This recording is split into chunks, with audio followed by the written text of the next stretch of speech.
हाँ जी।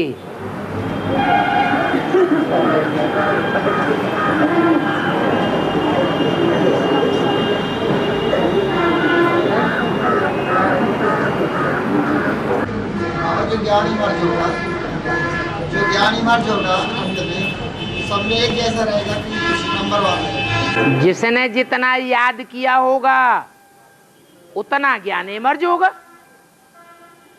याद करने से बुद्धि सूक्ष्म बनती है या स्थूल बनती है? तो जितना याद करेंगे उतना बुद्धि सूक्ष्म बनेगी, सूक्ष्म बुद्धि में उतना ही ज्ञान ठहरेगा।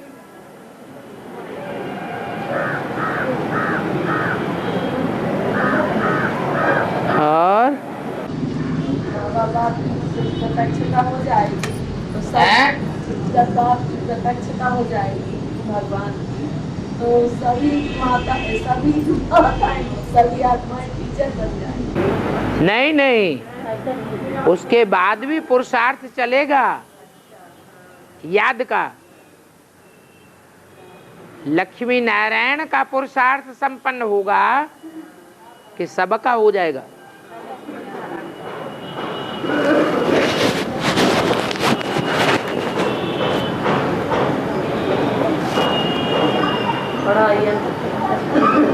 और बाबा जो आत्माएं प्रवेश करेंगे तो वो पहचान ऐसे पहचान में प्रवेश करेंगे कि किसी में भी प्रवेश करता है। ब्रह्मा बाबा की आत्मा या सरस्वती ओम राधे की आत्मा कैसे पहचान लेती है?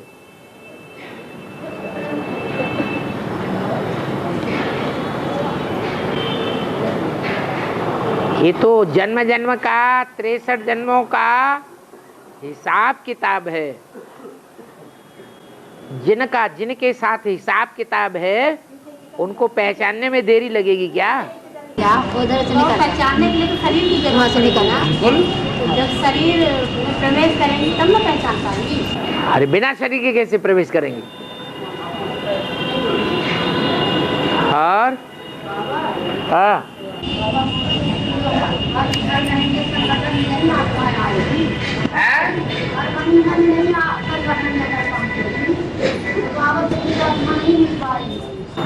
अरे गीता पाठशाला तो है, वहां क्लास करो।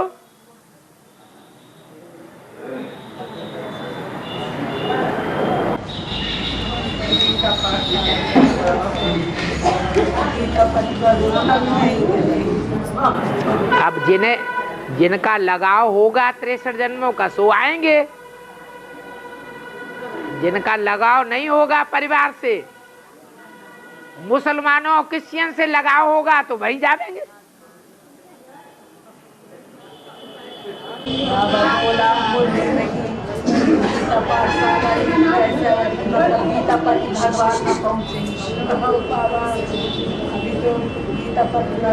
और कोई ने प्रश्न किया कि माताएं अगर मोह को जीत लेवे तो समझो संपन्न हो गई, और माताओं में बड़ी माता जगदम्बा है, उनको सबसे ज्यादा मोह होता है। तो बाबा अगर जगदम्बा माता को बच्चों से मोह होता तो छोड़ करके ही क्यों चली जाती? अब बताओ, जगदम्बा माता को जगत के सभी बच्चों से मोह होगा कि सिर्फ भारतवासियों से ही होगा? है? तो फिर दूसरे बच्चों को देखेगी नहीं? ये कहते हमको ही देखो। अरे तुमको ही देखने वाली भारत माता होगी, वो एक बार पकड़ लेगी तो कभी छोड़ेगी नहीं। और वो तो जगत माता है,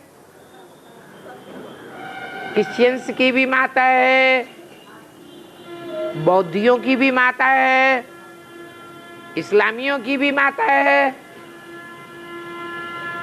तो नंबरवार छोटे छोटे बच्चों को ज्यादा देखेगी या बड़ों को ही ज्यादा देखेगी? अरे दुनिया में भी क्या होता है, बच्चे बड़े हो जाते हैं तो माता उनको ज्यादा ध्यान देती है या छोटे बच्चों को ज्यादा ध्यान देती है? तो देखी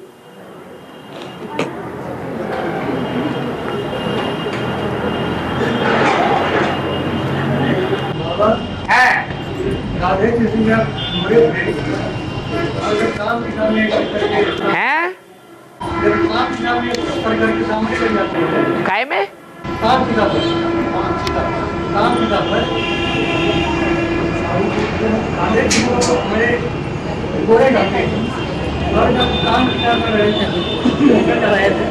राधे का नाम क्यों लेते हो कामचिता पर? राधे कामचिता पर चढ़ती है क्या? अरे राधे को काला दिखाते हैं क्या? सारा गड्ढम मड्डम कर देते हैं। देखो सामराय को गोरा कैसे रहते हैं?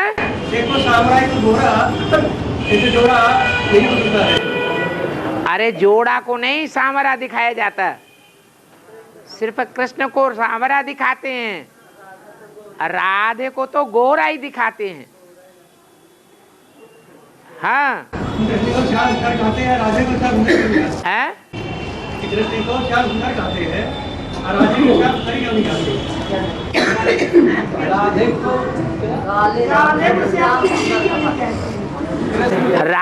राधे पतित बनती नहीं, वो तो रानी है जन्म जन्मांतर की। भारत की रानियां पतित बनी है कि राजाएं पतित बने? कौन पतित बने? राजाएं पतित बने हैं तो वो ही काले बनते हैं, और रानियों ने तो जौहर कर दिया, कोई छू भी न सके विधर्मी। तो पतित की पतित रहती हैं या पावन ही रहती हैं? इसलिए उनको ज्यादा ज्ञान की जरूरत है या नहीं है? जो ज्यादा गंदा कपड़ा होगा उसे जल की ज्यादा जरूरत होगी। तो ये एडवांस में जो बैठे हैं पहले से, वो ज्यादा गंदे हैं या राधा और राधा का कुल ज्यादा गंदा है? राधा को भी समेट लिया। हाँ, और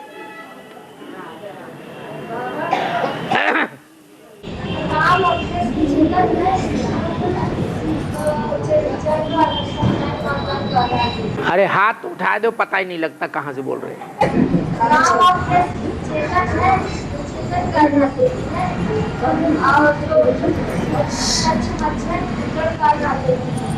कच्छ मत, हाँ, तो इसका अर्थ चाहिए। हाँ, जल कहते हैं ज्ञान जल को। जो रामकृष्ण वाली आत्माएं हैं वो धरणी का आधार लेते हैं। धरणी माने कन्याएं, माताएं। वो जानते हैं कि माता गुरु बगैर हमारा उद्धार नहीं है। और जो विधर्मी हैं, जानवर बुद्धि हैं, भगवान को नहीं पहचानने वाले हैं, वो अहंकार में आ जाते हैं। हम ज्ञानी हैं, शिवो हम। इस दुनिया में हमारे अलावा साकार में भगवान कोई भी नहीं। क्राइस्ट है तो समझता है हम ही साकार में भगवान हैं, इसके अलावा कोई साकार में भगवान होता ही नहीं। इब्राहिम भी ऐसे ही समझता, बुद्ध भी ऐसे ही समझते। जितने भी धर्म पिताएं हैं विधर्मी, वो सब ज्ञान के अहंकार में रहते हैं, जबकि ज्ञान भी उन्होंने भी कहां से लिया? संगम में भगवान बाप से लिया। उनको अहंकार आ जाता है, और हमको भारतवासियों को अहंकार नहीं आता। भारतवासी हैं रामकृष्ण, उनको पता है कि भगवान भी आकर के कन्याओं माताओं को रिगार्ड देते हैं। क्या? हाँ, ठोकर नहीं मारते हैं। जो ठोकर मारते हैं वो विधर्म में जाके गिरते हैं। माता नहीं समझते, समझते हैं हमारी घरवाली है। घरवाली को तो कलयुग में ठोकरें मारी जाती हैं। तो वो विधर्मी धरणी का आधार नहीं लेते। किसका आधार लेते हैं? तो ज्ञान, जो चुटकिया ले लिया ना, बस ज्ञान के नशे में रहते हैं। हम बड़े ज्ञानी हैं। दुनिया और ही नीचे गिरती जाती है उनका ज्ञान सुन सुन के। इब्राहिम, बुद्ध, क्राइस्ट, गुरु नानक इनका ज्ञान सुनकर के दुनिया नीचे गिरी है, ऊपर उठी है? नीचे गिरी है। तो वो ज्ञान जल में रहते हैं। और रामकृष्ण कन्याओं माताओं रूपी धरणी का आधार लेकर के रहते हैं। वो जानते हैं इनके बगैर हमारी गति नहीं है। माता गुरु बगैर हमारा उद्धार नहीं हो सकता, इसलिए धरणी का आधार लेते हैं। और सर्वसमर्पण किसे कहा जाता है?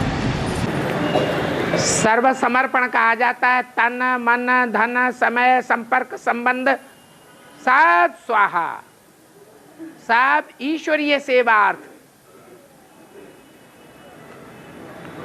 ईश्वरीय सेवा के अलावा अपने लिए नहीं, हमारी चिंता वो करे।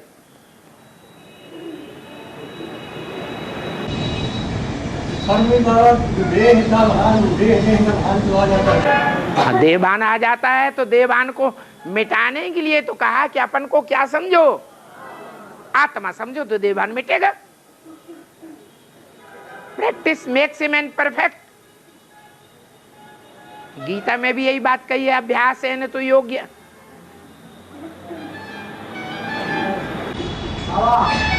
ज्ञान गुरु का उदय किस स्टेज में होता है?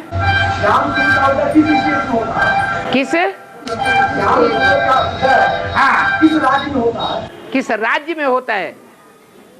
वो तो पता है कि पूरब में ही ज्ञान सूर्य का उदय होता है।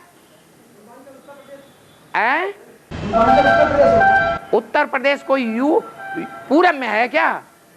पूरब में बंगाल है, जिसके लिए अव्यक्त वाणी में बोला। ज्ञान सूर्य कहां से उदय होता है? पूर्वी है जोन से, बंगाल से। आज भी मुरली में आया। जयंती को हुए 33 साल हुए या 23 साल हुए है? कोई नहीं पूछता ये 33 साल क्यों कहते हो। ब्रह्मा ने तो मुरली चलाई 47 से, तो 47 में ज्ञान सूर्य प्रवेश हुआ उनमें। तुम तो 33वीं शिव जयंती बनाते हो 68 में। वो कौन है साकार देहधारी? वो कोई नहीं पूछता। अभी तो बता दिया, क्लियर हो गया। ज्ञान सूर्य को कहां से पकड़ा? पूर्वी बंगाल से पकड़ा।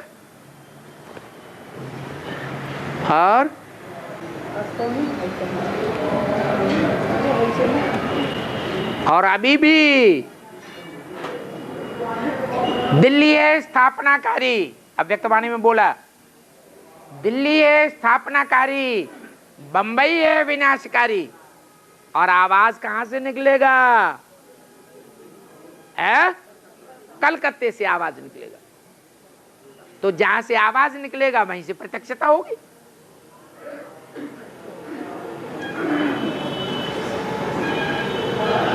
और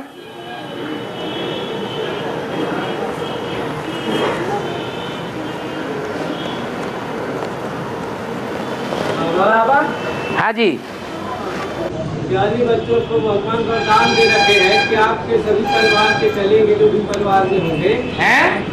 ज्ञानी बच्चों के लिए भगवान वरदान दे रखे हैं कि आपके परिवार के सभी लोग चलेंगे, लेकिन उनसे क्या भूल हो जाती है कि विनाश के समय में ये कहा जाता है कि न पति पत्नी रहेगी, न पति पत्नी पत्नी रहेगी, न बच्चे बच्चे रहेंगे, सबको छोड़ के भागना पड़ेगा। जिनकी बुद्धि में ये बैठ जाएगा हम राजा बनेंगे, राज परिवार में जन्म लेंगे, हम आत्मा हैं, परमात्मा के बच्चे, तो वो अपना परमात्मा परिवार देखेंगे या अंतिम जन्म का देह का परिवार देखेंगे? कौन सा परिवार देखेंगे? आत्मा का परिवार देखेंगे।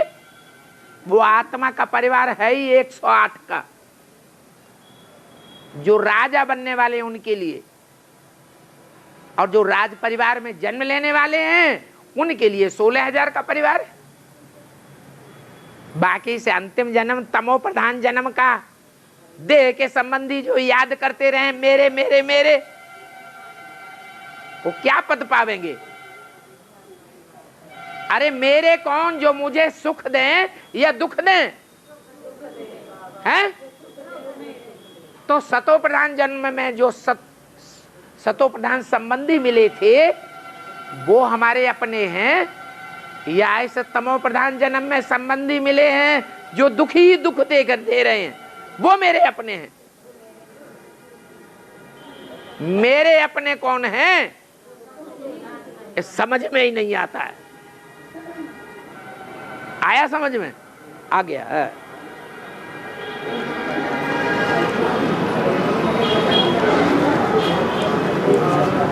और बाबा है शंकर प्रिय मम द्रोही, शंकर प्रिय मम द्रोही है और शिव द्रोही मम दास, ते नर करही कल्प घोर नरक में वास। है। इसका मतलब यही हुआ कि राम भगवान के रूप में दिखाया गया है रामायण में। जो भगवान के रूप में राम दिखाया गया है वो भगवान कह रहा है, राम नहीं कह रहा है। कहने वाला न कृष्ण है गीता में, न कहने वाला राम है रामायण में, कहने वाला भगवान है। वो कहता है कि शंकर की पूजा न करी, शंकर को मान्यता न दी तो मेरी प्राप्ति नहीं हो सकती।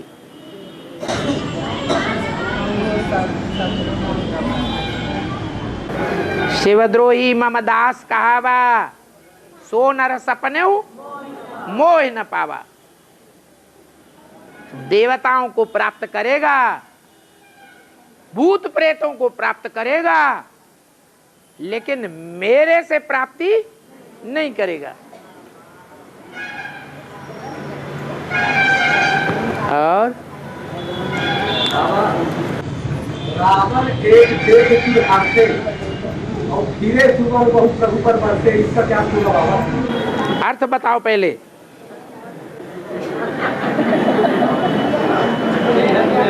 तुम्हारी वाणी पहले अर्थ तो बताओ अपनी वाणी के, जो याद किया है घोटा है। रावण को जो देख करके जो माने देवता होते हैं वो हंसते हैं।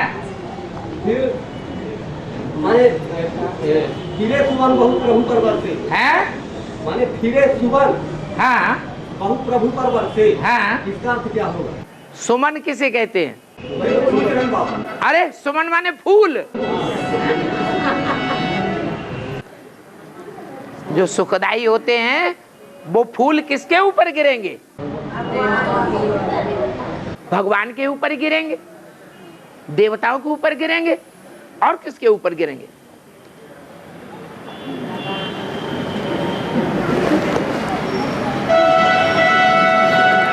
है।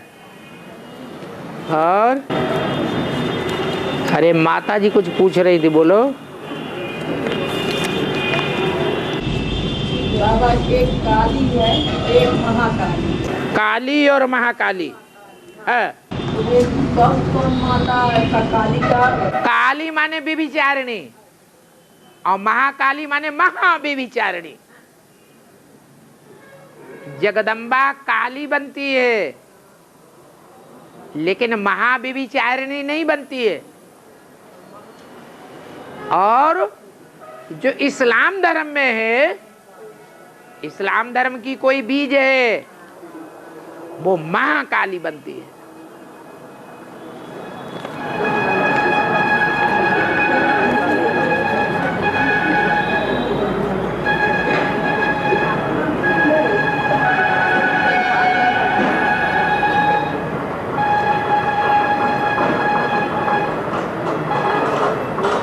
बाबा का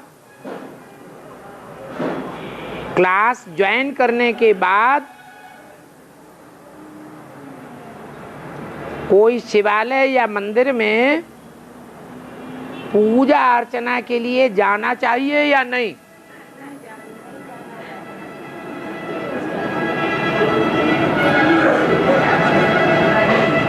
अगर भगवान को पहचान लिया है तो पहचानने वाले को जाने की दरकार नहीं, क्योंकि जहां भगवान है वही सच्चा मंदिर है। और जिसने नहीं पहचाना है वो तो जाएगा।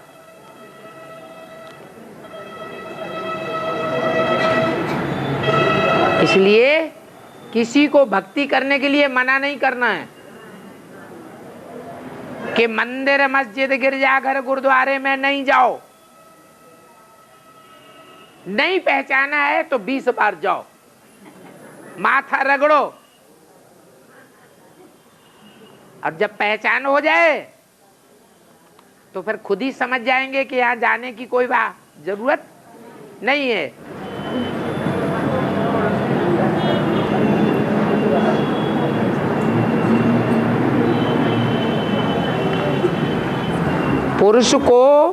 पुरुष का जीवन, पुरुषों का जीवन पति पत्नी से चलता है। ऐसे ये कोई पक्की बात नहीं है। ढेर सारे सन्यासी हैं, बाल ब्रह्मचारी, शंकराचार्य जैसे,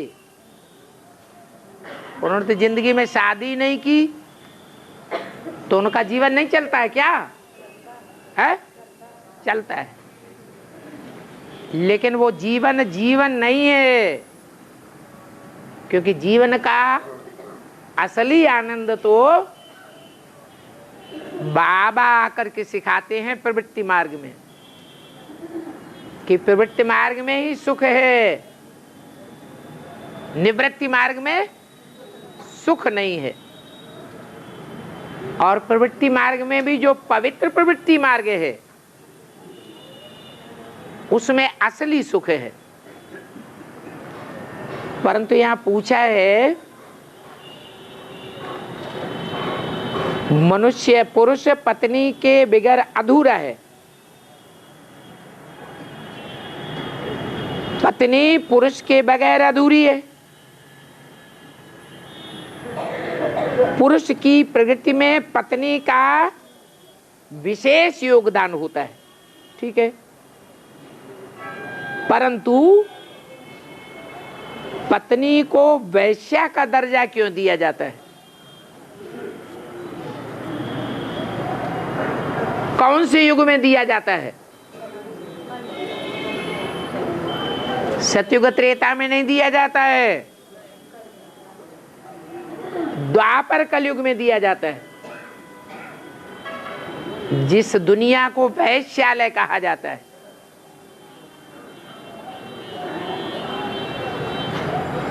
क्यों दिया जाता है? क्योंकि कलयुग में कन्याएं माताएं अबला हो जाती है, पुरुष उनको अबला बनाते हैं।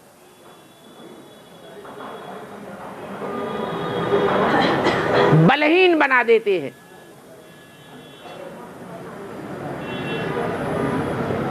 कन्याएं माताएं चाहें तो प्रबल बन के रह सकती थी,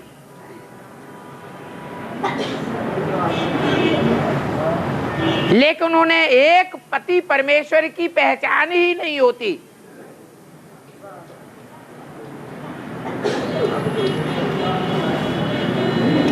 जो शक्तियों को शिव शक्ति बनाने वाला है, बाकी पुरुष तो स्त्रियों को नीचे ही गिराते हैं द्वापर कलयुग में।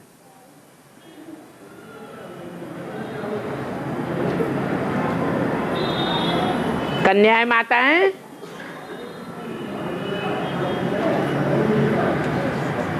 बलहीन बनती हैं इम्प्योरिटी के कारण।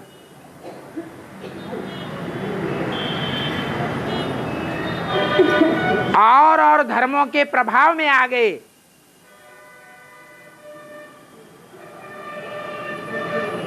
और प्रभावित होने के कारण कन्याओं माताओं ने द्वापर युग से जो और धर्म आए उनकी संस्कृति को अपना लिया।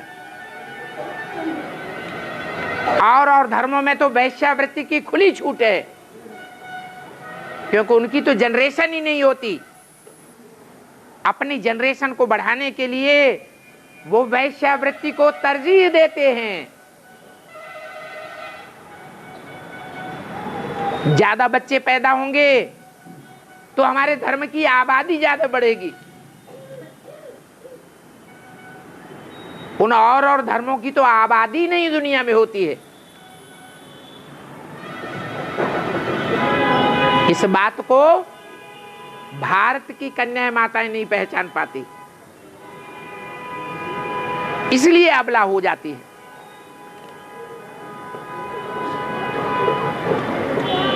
आज भी देखा जाए तो विदेशी संस्कृति को कन्या माताएं तेजी से अपनाती जा रही है।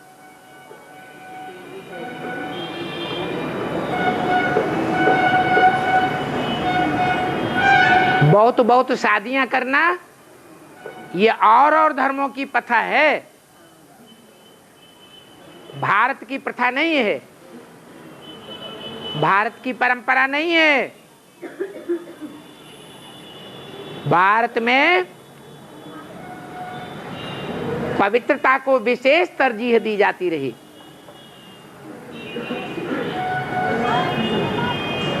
उस पवित्रता के रास्ते को छोड़ने के कारण भारत की कन्याएं माताएं वैश्या बन गई। आज घर घर में वैश्यालय खुला हुआ है। मुरली में बाबा ने ऐसे बोल दिया। ढेर के ढेर संबंध बने पड़े हैं, सब विकृत हो गए।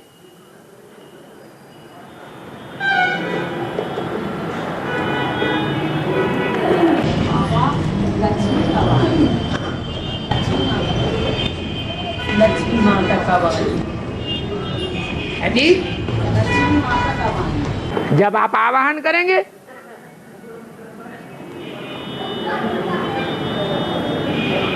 आप बाबा का आवाहन ज्यादा करते हैं या लक्ष्मी माता का आवाहन करते हैं? फिर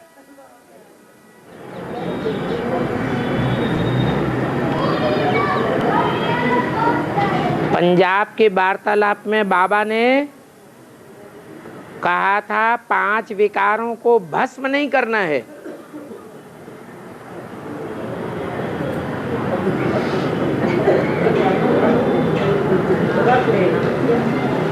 उनका रूप परिवर्तन करना है।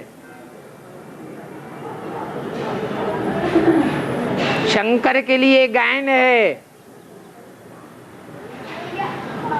कि उन्होंने कामदेव को भस्म किया। तो क्या सतयुग त्रेता में कामदेव नहीं था? उन्होंने वरदान दे दिया, होय है कामानंग।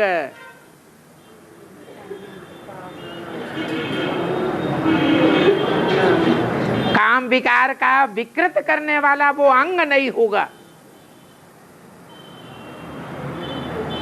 बाकी ऐसे नहीं कि देवताओं में कामना ही नहीं होगी।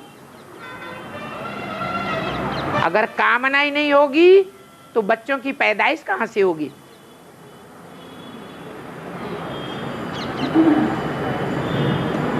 इसलिए बोला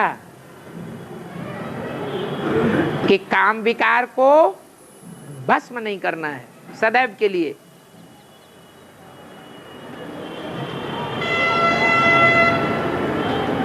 शुद्ध प्यार के रूप में परिवर्तित कर देना है। क्रोध को भस्म नहीं करना है। सचखंड की स्थापना के लिए क्रोध को काम में लाना है।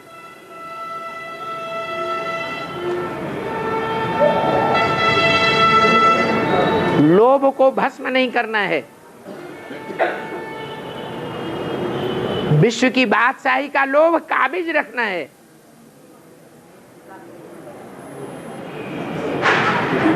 इस दुनिया की कोई प्राप्ति के लिए लोभ नहीं रखना है।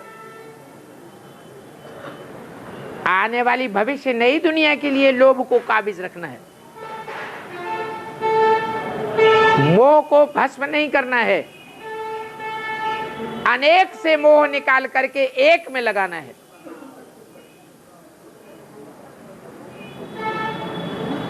अहंकार को भस्म नहीं करना है। सिर्फ देह का अहंकार भस्म करना है। आत्मा का अभिमान कहा जाता है, अहंकार नहीं, वो स्वाभिमान है, उसको काबिज रखना है।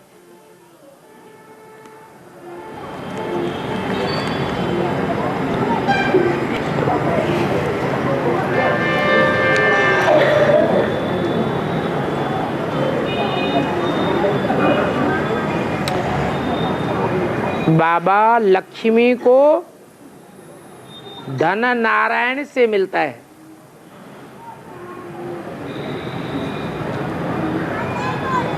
तो लक्ष्मी के बिना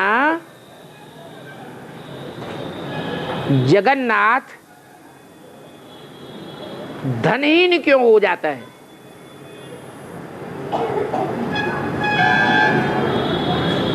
धन तो लक्ष्मी नारायण, लक्ष्मी को नारायण से ही मिलता है ना।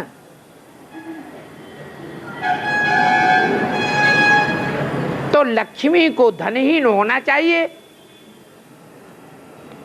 अब कौन से धन की बात है सो पूछने वाले की बुद्धि में नहीं है, ज्ञान धन की बात है ना। वो स्थूल धन और स्थूल खाने पीने की तो बात ही नहीं है। स्थूल भोजन की बात नहीं है।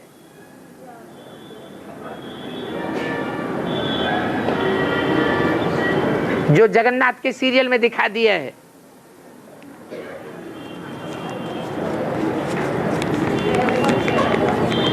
वो तो आत्मा के प्यार के भोजन की बात है। वो प्यार 16,000 से नहीं मिल सकता जो एक से मिलता है। इसीलिए मुरली में बाबा ने बोला सो टू मैनी क्वींस का पहाका हो जाता है। क्या हो जाता है?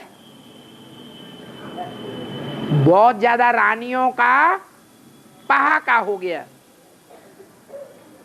बहुत ज्यादा रानियां होंगी, वो अच्छी परवरिश करेंगी या आपस में ईर्ष्या द्वेष करेंगी? ईर्ष्या द्वेष ज्यादा करेंगी, परवरिश कम करेंगी। ये बेहद की बात है, हद के धन की, हद के भोग की बात नहीं है।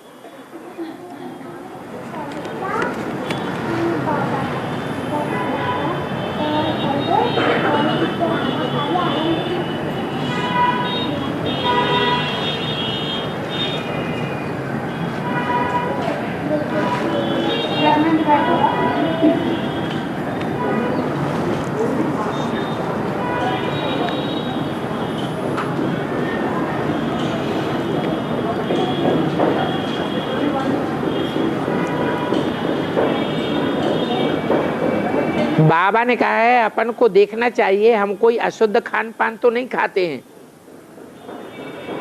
पान भल खाओ,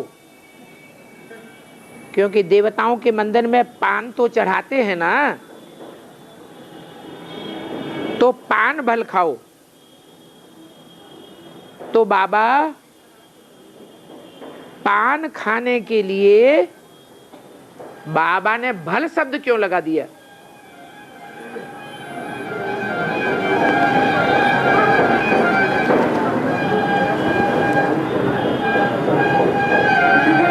ऐसे क्यों नहीं कहा कि पान खाओ या पान खा सकते हैं? अब बाबा की बेहद की भाषा है, यह हद के पान की बात है। भगवान को, देवताओं को फल, फूल, पान, पत्ती चढ़ाते हैं।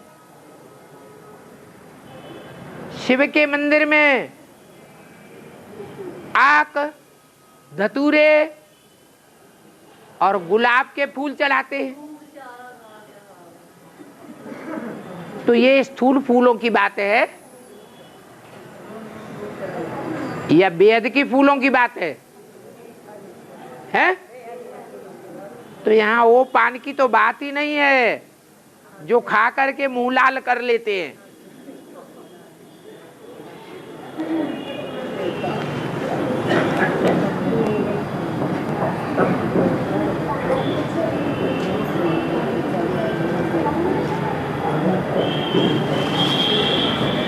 किसी ने पूछा है, बाबा कहते हैं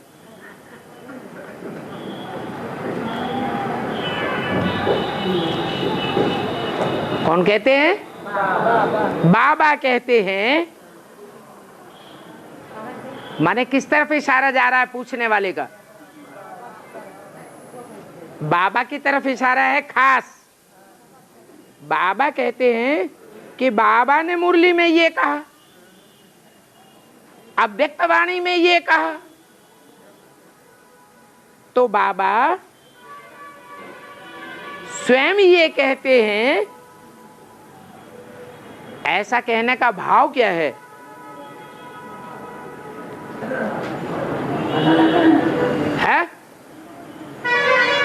माने बाबा को कहना चाहिए मैं ये कहता हूं, मैं वो कहता हूं। ऐसे क्यों नहीं बोलते?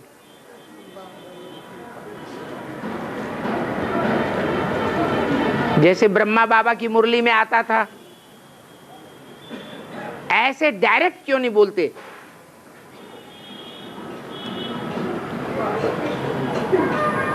बताओ कौन बोलेगा कि डायरेक्ट क्यों नहीं बोलते हैं? नहीं,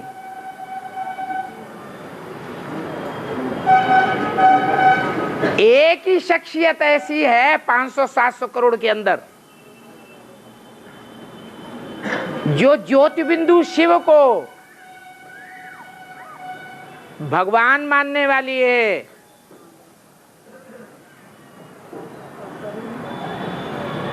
जब तक आखिरी जन्म में तमो प्रधान न हो जाए, अपन को भगवान नहीं कह सकती। अगर अपन को ब्रह्मा बाबा की तरह भगवान समझ लिया जाए साकार में, तो कहेंगे।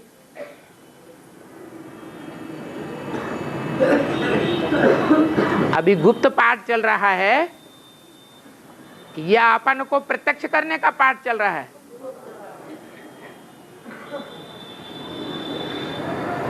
गुप्त पाठ चलने में फायदा है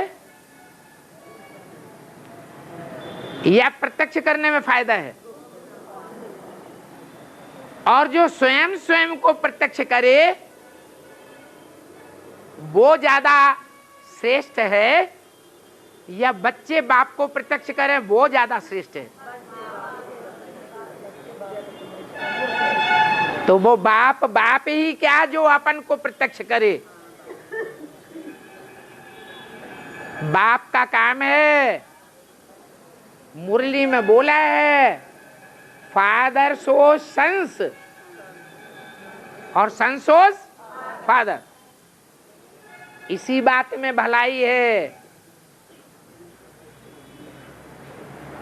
जब बाप अपने को प्रत्यक्ष करने लगेगा तो शास्त्रों में दिखाया है उसको बकरे का मुंह। प्रजापिता को काय का मुंह दिखाया है? बकरे का मुंह। ये तमो प्रधान पार्ट की निशानी है। काय का इंतजार कर रहे हो? तमो प्रधान पार्ट का इंतजार है या सतो प्रधान सतो सामान्य चाहिए?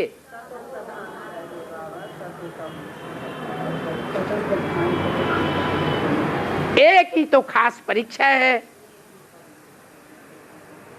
क्या? निश्चय बुद्धि की खास परीक्षा क्या है? निश्चय बुद्धि की खास परीक्षा किस बात पर निश्चय बुद्धि? तो बाप कौन है ये अंदर से समझने की बात है या बोलने की बात है?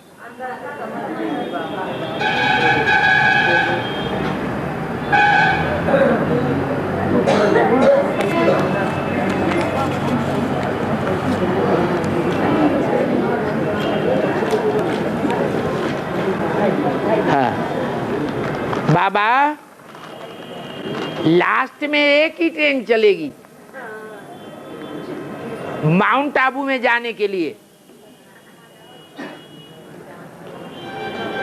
तो अभी जो जाकर के बैठ रहे हैं माउंट आबू में,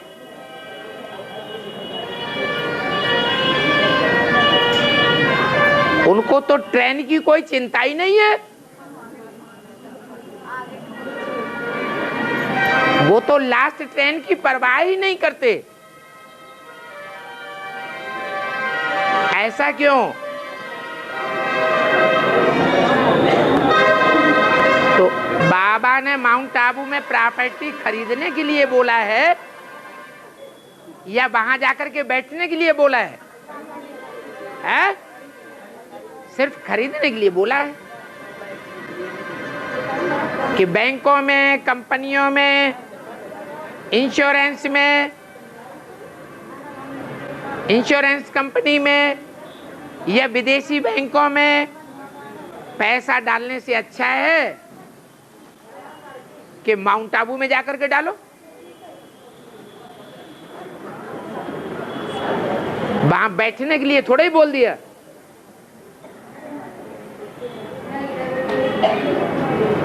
अभी तो वहां कोई सर्विस का फील्ड भी नहीं है, और सर्विस का फील्ड है भी तो जो मैच्योर्ड युगल हैं उनकी ही बात माउंट आबू वाले सुनते हैं। कुमारों की कोई बात नहीं सुनते, अधर कुमारों की कोई बात नहीं सुनेंगे, अधर कुमारियों की भी कोई बात नहीं सुनेंगे। ओम शांति।